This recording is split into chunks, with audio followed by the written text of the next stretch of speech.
Jangan lupa subscribe, like, komen, dan share YouTube TVRI Bengkulu. Dan nyalakan loncengnya ya.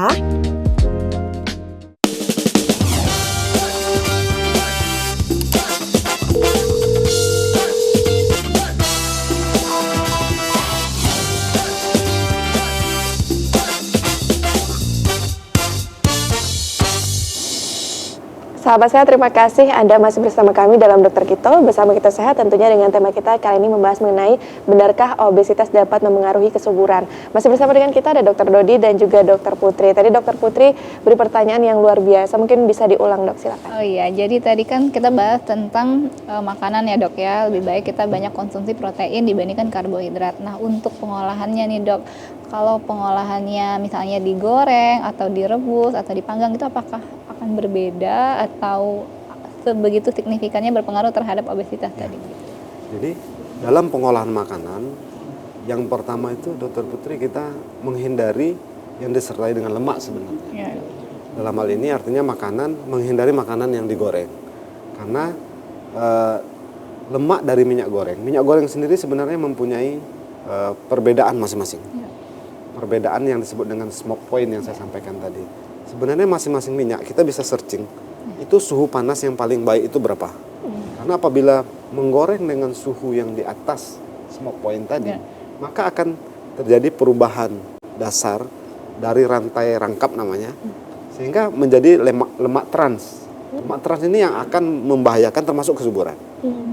Bahkan apabila lemak yang terlalu banyak, malah dalam cairan sperma, cairan mani itu bisa disertai dengan ikut ada lemaknya gitu kira-kira.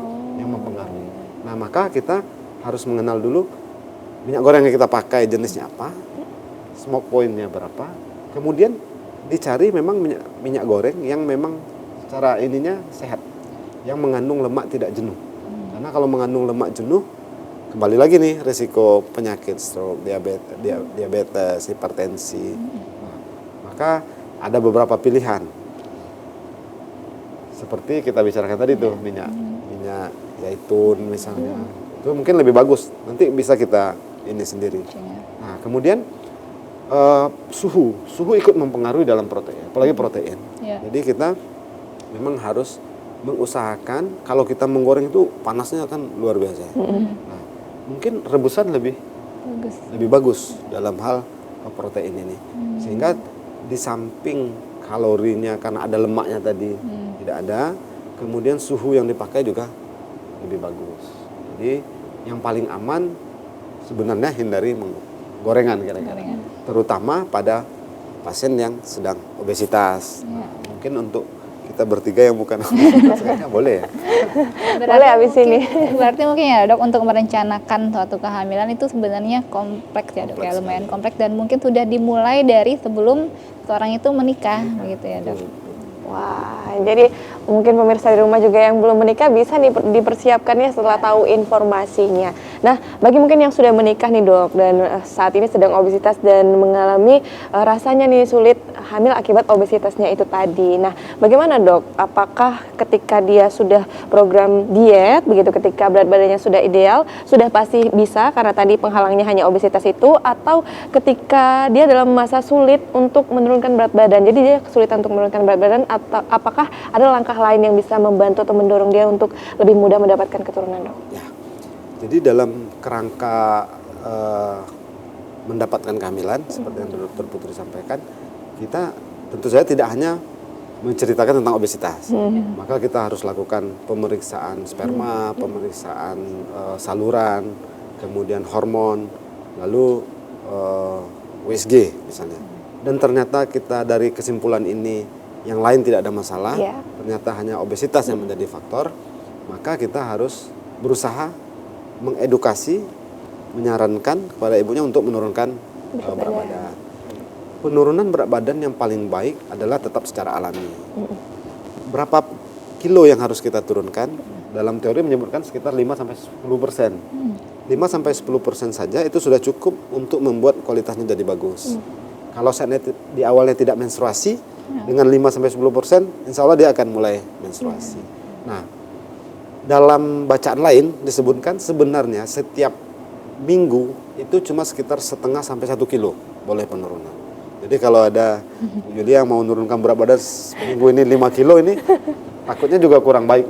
Kalau Bisa, ada tapi nggak baik ya? Kalau ada iklan obat-obatan atau apa yang mengklaim ya kalau berat badan itu turun drastis, berarti itu juga nggak bagus ya dok ya? Ya benar, karena yang diturunkan dari berat badan itu yang pertama adalah jumlah cairan. Iya, Otomatis kita akan rehidrasi. iya benar dok. Yang kedua adalah massa lemak. Ini yang kita tuju nih, massa lemaknya. Yang ketiga, jangan sampai massa otot ikut turun. Kalau massa otot kita juga ikut turun, ini akibatnya jadi yoyo tadi. Begitu habis turun, begitu kita makan sedikit langsung naik. naik lagi. Karena penurunan massa otot ini menyebabkan kebutuhan tubuh kita akan karbohidrat jadi berkurang. Jadi kalau selama ini misalnya kita butuh kita cuma 1000, begitu kita habis diet yang ekstrim, massa otot kita turun, kebutuhan kita tuh cuma 600 misalnya. Jadi begitu ditambah makanan dikit aja udah langsung naik lagi. Jadi sebentar, turun sebentar, naiknya lama gitu. Kira-kira begitu. Jadi kaidah-kaidah ini harus dipenuhi. Jadi cara yang paling baik adalah diet makanan, olahraga yang teratur, kelola stres. Nah, jadi bukan pada yang bersifat ekstrim, kira-kira begitu. Baik. Berarti tetap ada paduan dan tatanan yang membuat dia itu tetap sehat dan terjaga begitu ya dok ya. Baik. Dok, kalau untuk fakta kasusnya saat ini dengan zaman dahulu gitu dok. Posisi generasi misalnya pasangan muda begitu untuk mendapatkan anak hari ini seperti apa dok? Memang terjadi sebenarnya infertilitas pada pasangan itu dalam 1 tahun pernikahan itu sekitar 80 sampai 85% pasangan akan mendapatkan kehamilan. Artinya masih ada sekitar 10 sampai 15% pasangan yang tidak mendapatkan kehamilan.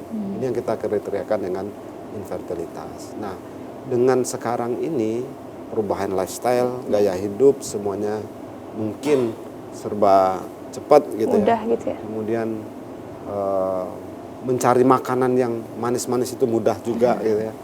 Kemudian campuran makanan manis itu kita tidak tahu jenis glukosa apa, karbohidrat yang dipakai, apakah ini sederhana ataukah tidak sederhana, sehingga menyebabkan angka obesitas akan meningkat. Efek lain, angka fertilitas juga akan menurun. Ya. Apalagi sekarang semuanya kan serba cepat ya. Semua tinggal pesan. Iya. Iya. Kalau untuk pengobatan, dokter izin bertanya dok, kalau untuk pengobatan misalnya pada seseorang yang didiagnosa obesitas, misalnya nih dok, satu didiagnosa obesitas, di perempuan didiagnosa obesitas, di laki-laki nggak obesitas nih dok, untuk pengobatannya itu bagaimana ya dok? Apakah sama? Apakah ada pengobatan yang lain dok? Apakah Jadi kalau seandainya laki-lakinya tidak obesitas, ya. tetapi objektifnya penilaian adalah sperma. Kalau spermanya bagus, berarti kita fokus pada ibu, pada perempuan. Nah, perempuan ini dengan obesitas, maka kita di samping obesitasnya kita menilai 3 hal tadi, gangguan menstruasi kah, adakah tanda-tanda hiperandrogen, ataukah adakah memang tanda-tanda polikistik ovarium. Iya. Maka yang pertama, polikistik ovarium pun akan kita turunkan berat badan 5-10%.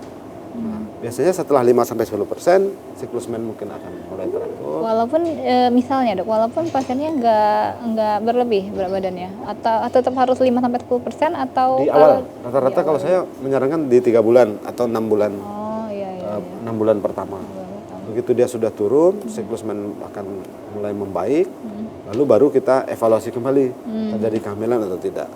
Kalau juga tidak terjadi kehamilan, apakah ini masih akibat dari PCOS atau memang faktor lain, maka kita akan masuk. Seandainya menikah sudah lama, dari alami nih kita mulai masuk lagi nih ke inseminasi misalnya. Oh iya. Berbantu gitu ya. Jadi kita bantu spermanya masukkan langsung ke dalam uterus gitu. Jadi ada bantuan ya dok ya? Ya. Dari tenaga medis begitu ya? Ya, kalau seandainya memang hal pokok sudah teratasi, namun belum terjadi kehamilan. Baik. Ataupun bisa juga kadar spermanya yang memang tidak mencapai normal, tapi masih bisa dimaksimalkan, dioptimalkan. Maka kita inseminasi. Itu Baik. waktunya nggak dok, dari terapi obat-obatan misalnya sampai dokter memutuskan untuk disarankan inseminasi. Ya. Ada waktunya nggak, Dok? Baik, Kadang-kadang Dok, saya- izin dijawabnya nanti usai jeda pariwara berikut ya. Seru ya, seru ya. Seru banget ini. Pemirsa, seru sekali ya, tapi kita harus jeda dulu, jangan kemana-mana, tetap bersama kami dalam Dokter Gito, bersama kita sehat.